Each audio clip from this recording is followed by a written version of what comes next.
জীবন প্রতিদিন আমাদেরকে নতুন করে আরও একটি সুযোগ দেয়, যার নাম হচ্ছে আগামীকাল। শুকরিয়া ওই মহান আল্লাহ তাআলার আরও একটা নতুন সকাল দেখার সুযোগ দেওয়ার জন্য। আলহামদুলিল্লাহ, আলহামদুলিল্লাহ। হ্যালো এভরিওয়ান, আসসালামু আলাইকুম। Welcome to my memories. কেমন আছেন সবাই? আশা করছি আল্লাহ পাকের অশেষ রহমতে সবাই ভালো আছেন। আমিও ভালো আছি, আলহামদুলিল্লাহ। সকাল সকাল আরও একটা নতুন ব্লগ নিয়ে আপনাদের মাঝে হাজির হয়ে গেছি। ব্লগ সে তো শুধুমাত্র নামে, আমি তো এসেছি আমার স্মৃতি সঞ্চয় করার জন্য। পুরনো স্মৃতিগুলো তো আছে, সেই সাথে যোগ হবে নতুন আরও কিছু স্মৃতি, যেগুলো কিনা একেবারে জীবন্ত, কথা বলা স্মৃতি। এই যে যেমন আমি কথা বলছি আপনাদের সাথে, এর চাইতে আর বড় স্মৃতি কী হতে পারে? যাদেরকে আমি দেখিনি, চিনি না, জানি না, তাদের সাথে আমি অনবরত কথা বলে চলেছি। আর আমার এই নতুন স্মৃতিগুলো অনেক বেশি স্পেশাল থাকবে, কারণ এখানে থাকবেন আমার সাথে আপনারা সবাই, যাদেরকে আমি কখনো কাছ থেকে দেখিই নি, না যে কোনো পরিচয়, চেনা জানা কোনো কিছুই নেই। তারপরে এখানে আমাদের সবার সাথে সবার কেমন একটা মধুর সম্পর্ক গড়ে ওঠে। একে অপরের কাঁধে কাঁধ মিলিয়ে আমরা একই পথে পথ চলি। ঠিক যেন পাশের ঘরের ভাবি থাকে না, প্রতিবেশী আমাদের, ওই রকম। ব্যাপারটা ভেরি ইন্টারেস্টিং, আমার কাছে তো বেশ ভালো লাগে। তো সকাল সকাল যেহেতু এসেছি, নাস্তার একটা ব্যাপার স্যাপার তো থাকবেই। আজকে সকাল সকাল বানিয়ে ফেললাম সহজ সরল নুডলস, মানে আমার দুই ছেলের খুবই পছন্দের। আর এটা বানাতে খুবই সহজ এবং খেতেও ভীষণ মজা, আর তাই এর নাম দিয়েছি আমি সহজ সরল নুডলস। তো এর মাঝে আমি চায়ের বন্দোবস্ত একটু করে নিলাম। আমার তো নাস্তা খাওয়া হয়ে গিয়েছে অনেক আগেই, যেহেতু আমার দুই ছেলে এখনও খায়নি, তাই এই সহজ সরল নুডলসটা ওদের জন্যই করলাম। সব কিছু তো তৈরি, এখন শুধু খাওয়ার অপেক্ষা।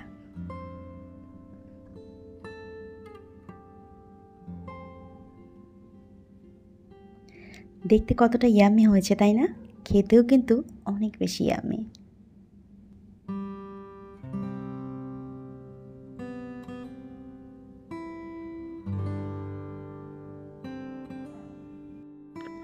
এই তো আমার দুই ছেলে খেতে বসে পড়েছে, আর আমি ওদেরকে সঙ্গ দিচ্ছি।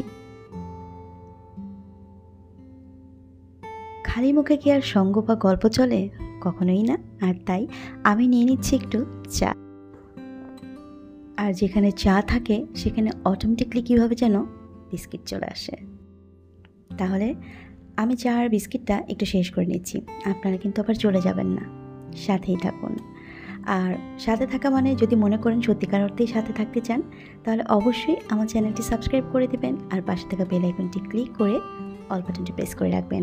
তাহলে পরবর্তীতে যে নতুন নতুন ভিডিওগুলো দিব, সেগুলোর নোটিফিকেশন খুব দ্রুত আপনাদের কাছে পৌঁছে যাবে।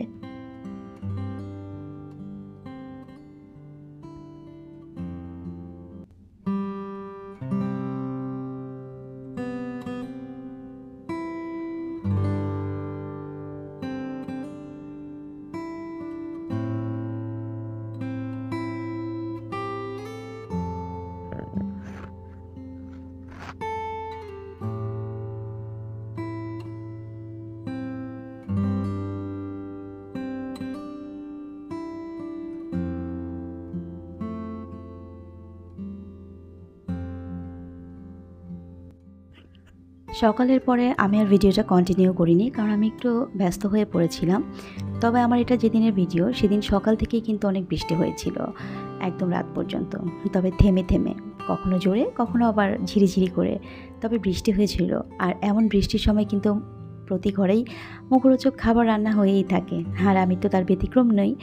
তো আমিও রান্না করেছিলাম বিরিয়ানি, আর যেহেতু আমি ব্যস্ত ছিলাম, আমি ভিডিওটা কন্টিনিউ করিনি, তো রেসিপিটা শেয়ার করিনি। আর তাছাড়াও বিরিয়ানি এখন খুবই কমন রান্না হয়ে গিয়েছে, আমার সহজ সরল নুডলসের মতো। তবে আমি তো মনে করি আমার যে আপুরা আছে, আমার চাইতে আরও বেশি ইয়ামি করে বিরিয়ানিটা রান্না করতে পারেন। তারপর আমি যদি আবার নেক্সট টাইমে এই বিফ বিরিয়ানিটা রান্না করি, তাহলে এটা রেসিপিটা অবশ্যই আপনাদের সাথে শেয়ার করব। ঘরে সবার খাওয়া হয়ে গিয়েছে, তো আমি লেট হয়ে গিয়েছি, এখন আমি একটু খেয়ে নিচ্ছি, সাথেই থাকুন।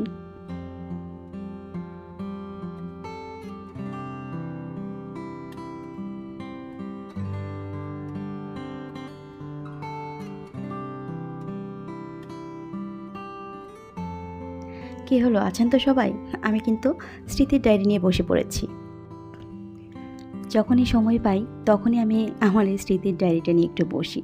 আমার ভালো লাগা, মন্দ লাগা, কোন দিন কীভাবে সময়টা কাটে একটু একটু লিখে রাখি।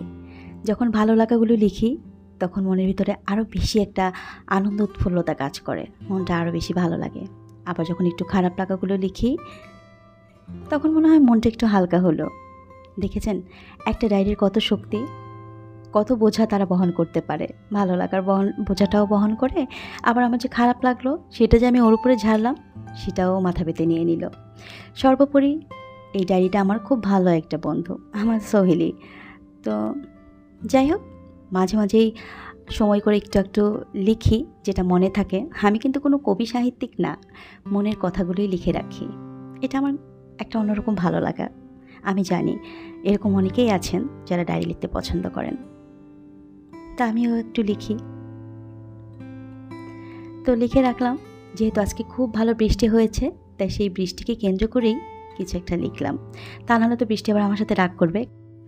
তাছাড়া বৃষ্টি হচ্ছে আল্লাহ তাআলার অশেষ রহমত, এবং পৃথিবীর সব সৃষ্টির ভিতরে বৃষ্টি আমার অন্যরকম ভালো লাগে। আর তাই আমার স্মৃতির ডায়েরিতে ওকেও খানিকটা জায়গা দিলাম। আচ্ছা, অলসতা বনাম অনলাইন, যদি এরকম কোনো ব্যাপার থাকে আপনারা কাকে বেশি সাপোর্ট করবেন?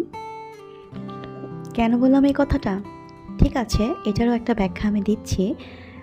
আপনারা এক কাজ করুন, ততক্ষণে আমার এই শপিংগুলো দেখতে থাকুন, আর আমিও ব্যাখ্যাটা দিয়ে দিব। দুটো কাজ একসাথে হয়ে যাবে। একটা সময় ছিল যখন কিনা আমাদের কোনো প্রয়োজনে আমরা একটু ঘন ঘনই মার্কেটে যেতাম, যেতেই হতো, না যেয়ে পারতাম না। এক মার্কেটে ভালো লাগলো না, ওটা বাদ দিয়ে আরেকটায় যেতাম। এই দামে আমার পোষালো না, অন্য দাম দেখা গেল যে না আমার পোষাচ্ছে না, অন্য দোকানে চলে যায়, সেখান থেকে নিব। দরদামের একটা ব্যাপার থাকতো, কত কিছু থাকতো, তাই না? এটা একটা অন্যরকম মজা। তবে ঘোরা লাগতো এখান থেকে ওখানে, ওখান থেকে সেখানে, কি রোদ কি বৃষ্টি, এটা আবার অন্যরকম একটা সাজা। দুইটাই আছে, মজার সাজা দুইটাই আছে। আর বর্তমান যে সময়টা চলছে, অনলাইনের যুগ চলছে। ফ্যানটা ছেড়ে দিয়ে শুয়ে শুয়ে সুন্দর করে মেসেঞ্জারে যে প্রোডাক্টটা পছন্দ হলো তাদের সাথে একটু চ্যাট করলাম, অর্ডার করে দিলাম। একটু কি দাম কমাবেন? যদি বলি না আপু প্লিজ সম্ভব না, ফিক্সড প্রাইস। ঠিক আছে, ওই মার্কেটে যাওয়ার ভয়ে দিয়ে দিলাম অর্ডার। আবার যখন অর্ডারটা বাসায় আসলো তখন আবার পা ঝুলাতে ঝুলাতে ফ্যানের নিচে শুয়ে থেকে ফোনটা রিসিভ করলাম। হ্যাঁ আপু, আপনার বাসার সামনেই আছি, কাউকে পাঠান। তো নিয়ে আসলাম, চেক করে আমি আমার প্রোডাক্টগুলো সব নিয়ে আসলাম। এত আরামের শপিং কি আর আমি মার্কেটে যেয়ে করতে পারবো? ঠিক আছে, মার্কেটে হয়তো বা একটু কম দামে আনতে পারবো, মার্কেটেও তো ফিক্সড প্রাইসের দোকান, আর অনলাইনেও বেশিরভাগই সব কিছু ফিক্সড। তো হয়তো বা মাঝে মাঝে ক্যামেরায় রং একরকম বা বাস্তবে রং আরেক রকম দেখা যায়, কিন্তু আমি যেহেতু অনেক বেশি অলস, সেভাবে করে এখন কেন যেন আমার একদমই বাইরে যেতে ইচ্ছা করে না, মার্কেটে যেতে ইচ্ছা করে না, কেমন যেন লাগে। তো আমি তো খুব বেশি অনলাইনে একদম নির্ভরশীল হয়ে পড়েছি। যখন যেটা ভালো লাগে অনলাইন থেকে অর্ডার করে দিই, বাস চলে আসে। যেমন আমার আজকের এই সব শপিং আমি অনলাইন থেকে অর্ডার করেছি, এবং অনলাইন থেকে অর্ডার করে আমি এই পর্যন্ত দুবার ঠকেছি। তাছাড়া প্রতিবারই আমার অভিজ্ঞতা খুবই ভালো, তাই এখন আমি অনলাইনে শপিং করতে একটুও ভয় পাই না। মার্কেটে যেতে আমি ভয় পাই, ওই যে রোদ ঝড় বৃষ্টি মাথায় করে যেতে হয়, মাথা গরম থাকে, আবার দাম শুনে মাথা আরও বেশি গরম হয়ে যায়। সব কিছু মিলিয়ে হয়। আসলে খারাপ জিনিস তো আমি মার্কেট থেকে আনলেও আমার ভাগ্যে পড়তে পারে, অনলাইন থেকে নিলেও পড়তে পারে। তো হ্যাঁ, আরামের জিনিসটাই আমি এখন বেছে নিয়েছি। আমার কাছে মনে হয় অনলাইন শপিংটা খুব একটু আরামদায়ক। তো এর জন্যই আমি তো ভোট দিয়েছি অনলাইনকে, তারপরে সুযোগ পেলে মার্কেটকেও ছাড়ি না। আমি দুটোকেই ভোট দিয়েছি। তা আপনারা কোনটাকে দিলেন? আমার কথা শুনতে শুনতে নিশ্চয়ই আমার শপিংগুলো আপনারা দেখে নিয়েছেন, তাই আমি আলাদা আলাদা করে কোনো কিছুর নাম বা দাম বললাম না। তারপরে যদি শপিং সম্পর্কে আপনাদের কোনো কিছু জানার ইচ্ছা থাকে কমেন্ট করে জানাতে পারেন। আজ তাহলে এখানেই বিদায় নিচ্ছি। ফিরে আসবো আবার কোনো একদিনের নতুন আরেকটি ব্লগ নিয়ে। আল্লাহ হাফেজ।